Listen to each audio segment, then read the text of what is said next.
সিলেটের উসমানীনগরে একটি ব্রিজের কারণে দুর্ভোগে আছেন হাজার হাজার মানুষ।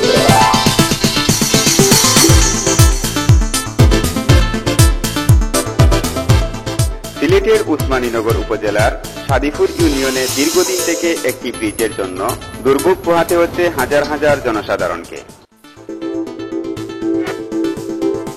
প্রতিদিন বাসের সাঁকো দিয়ে জীবনের ঝুঁকি নিয়ে পারাপার হচ্ছে শিক্ষার্থী এবং স্থানীয় বাসিন্দারা।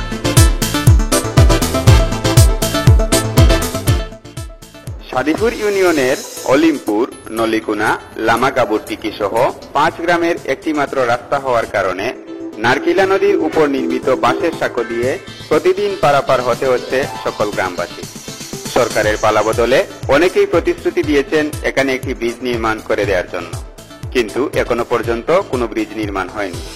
এভাবে বাঁশের সাঁকো দিয়ে শিক্ষার্থীরা পারাপার হলে যে কোনো সময় দুর্ঘটনা হতে পারে বলে মনে করছেন স্থানীয় বাসিন্দারা।